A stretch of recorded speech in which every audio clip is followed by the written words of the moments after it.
Election کرانے کے لیے دو اسمبلیوں کو توڑنے کی جو بات تھی وہ ابھی ہمیں منڈے چڑھتی دکھائی نہیں دے رہی ہے، اس لیے کہ پنجاب میں تو کڑماس مچا ہوا ہے، پنجابی زبان میں جسے کہتے ہیں۔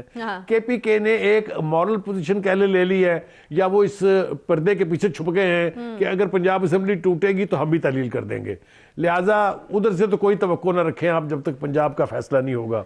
پنجاب کا فیصلہ جو ہے وہ اس لیے نہیں ہو، ایک تو پورے کی پوری لوٹ جو ہے پی ٹی آئی کی وہ اس حق میں نہیں ہے کہ اسمبلیاں توڑ دی جائیں، یہ پہلے بھی بات ہو چکی ہے، میں آپ کو پھر کہہ رہا ہوں، اور اس کا پتہ اس وقت چلے گا جب یہاں ووٹنگ کی نوبت آئی، چاہے وہ ووٹ آف کانفیڈنس کے لیے ہے، چاہے وہ ووٹ آف نو کانفیڈنس کے لیے ہے، چاہے وہ سپیکر کے خلاف ووٹ آف نو کانفیڈنس ہے، چاہے ڈپٹی سپیکر کے خلاف ہے۔ تو جب بھی یہ صورتحال اور منظرنامہ واضح ہوگا تو ہمیں پتہ چل جائے گا کہ اس وقت کتنے لوگ جو ہیں پی ٹی آئی کے وہ اس حق میں نہیں ہے، کیونکہ وہ ووٹ دینے کے لیے نہیں آئیں گے۔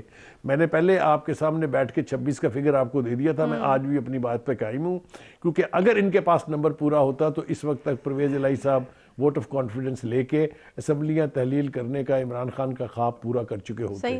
تو ایک تو یہ نہیں ہو رہا ہے، دوسری طرف اگر آپ دیکھیں تو خان صاحب نے اور بھی بہت ساری باتیں کی۔ انہوں نے ڈیفالٹ کے حوالے سے کہا، آپ کہہ رہی تھی نا کہ معیشت کی بات کرنا بہت ضروری ہے، انہوں نے کہا جی ہمارے دور میں ڈیفالٹ کا 5% خطرہ تھا، یا اللہ تیرا شکر ہے کہ بالآخر خان صاحب نے یہ مان لیا کہ اکانومی ان کے دور میں بھی بہت زیادہ شیمیبل پوزیشن میں تھی، شیمبلز میں جس کو کہتے ہیں تھی۔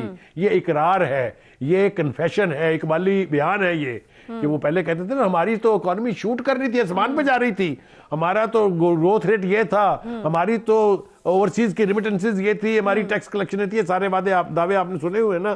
آج وہ کہہ رہے ہیں کہ ہمارے دور میں بھی 5% ڈیفالٹ کا خطرہ تھا، جو اب ان کے نزدیک بڑھ کے 90% ہو گیا۔ ہم اس کے اوپر بات کریں گے ٹیل اینڈ جب ہمارا پروگرام آئے گا اس کے اوپر۔ لیکن بخاری صاحب اور اہم باتیں جو انہوں نے کی ہیں ان کی طرف بھی جانا جو ہے وہ ضروری ہے۔ یہ جو ایک طرف خان صاحب جو ہیں وہ لگ پڑے ہیں اور وہاں پر دشمنی مول لیے جا رہے ہیں، اس کے اثرات اب ان کی آنے والی سیاست پر کیا پڑتے دیکھ رہے ہیں؟ ابھی جو اس طرح کے بیانات ہیں جی کہ سرحد پر باڑ ٹوٹ رہی تھی، اس وقت ہماری فورس کو پولیٹیکل انجینئرنگ میں جو ہے وہ لگایا ہوا تھا، کس کی طرف اشارہ ہے آپ بہتر سمجھتے ہیں۔ باجوہ صاحب سے ہمارے بڑے اچھے ورکنگ ریلیشن شپس تھے، لیکن ان کے لیے کرپشن جو ہے وہ کوئی مدعا ہی نہیں تھا۔ مطلب وہ یہ کہتے ہیں کہ باجوہ صاحب was fine with the corruption thing, اور جو ہے وہ ہمارے ساتھ ورکنگ ریلیشن شپ تو اچھا تھا، لیکن پھر میرے خیال میں شاید جب باجوہ صاحب کے لیے جو ہے وہ نہیں رہا کرپشن کوئی مسئلہ، تو پھر رجیم چینج والی ساری ایپیسوڈ جو ہے ہمارے سامنے آئی۔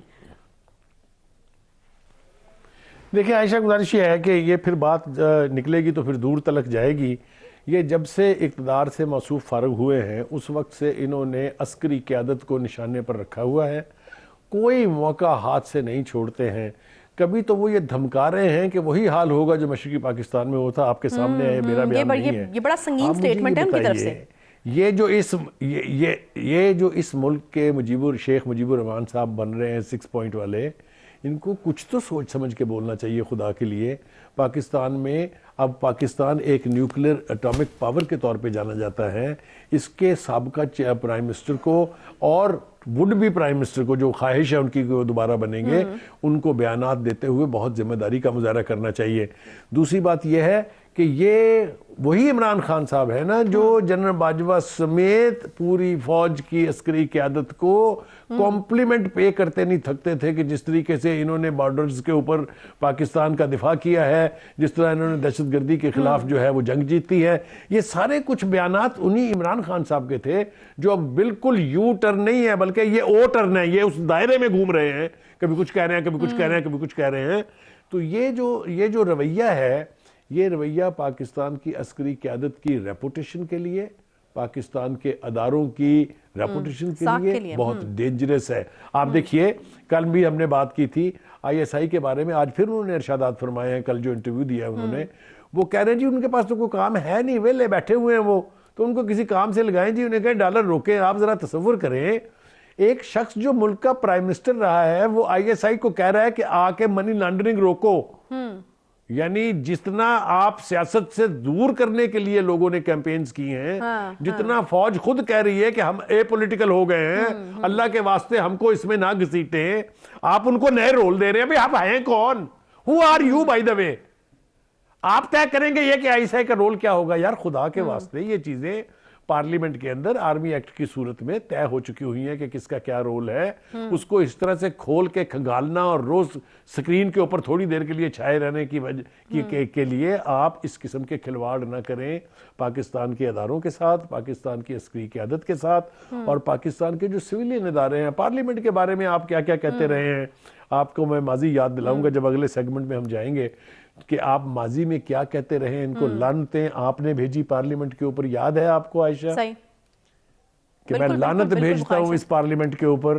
یہ اس طرح کے بیانات جو ہیں اس وقت میں مطلب ہے شاید وقت نہیں ہے مناسب کہ یہ بات کی جائے, لیکن پارلیمنٹ جمہوریت کے بارے میں آپ کے ارشادات عالیہ جو ہیں وہ لوگوں کو ابھی یاد ہیں. لوگوں کو ابھی یہ بھی یاد ہے کہ آپ اگر یعنی بد کلامی پر اتر آئیں تو کوئی لمٹ نہیں ہے, اگر آپ رویے بد رویے پر اتر آئیں تو کوئی, آپ شلواریں دھو کے لٹکا دیتے ہیں سپریم کورٹ کی بلڈنگوں پر, آپ ٹرک لے کے جنگلے توڑ دیتے ہیں پارلیمنٹ کے, آپ پاکستان کے national communication centre P T V کے اوپر قبضہ کر لیتے ہیں, اور پھر آپ مبارکیں دیتے ہیں اپنے کنٹینر کے اوپر کھڑے ہو کے. کیا کیا یاد دلاؤں خان صاحب میں آپ کو, آپ نے بہت کچھ کیا ہوا ہے. آپ کو چاہیے یہ, میں نے پہلے بھی ایک دفعہ عرض کیا تھا کہ آپ لوگوں میں کیڑے نکالنے کا عمل تھوڑی دیر کے لیے روک کے اپنی پارٹی کی ری آرگنائزیشن کریں. آپ کی پارٹی میں وہ جو لوگ جنہوں نے آپ کو اس نوبت تک پہنچایا ہے ان سے نجات حاصل کریں. وجی الدین احمد, جسٹس وجی الدین احمد نے, تسنیم نورانی نے. اچھا بخاری صاحب مشورہ بہت اچھا ہے, بریک کا وقت ہو گیا. مشورہ آپ پہلے بھی میرے خیال میں کئی بار دے چکے ہیں, اگر خان صاحب ہوتا تو یقیناً وہ مشورہ لے چکے ہوتے. پہلے بھی مجھے یاد ہے کہ آپ یہ کہہ چکی ہے کہ اس وقت پارٹی کی تنظیم 9 پر جو ہے وہ کام کرنے کی ضرورت ہے. بہرحال استعفوں والا معاملہ بھی کھٹائی میں پڑا ہوا ہے.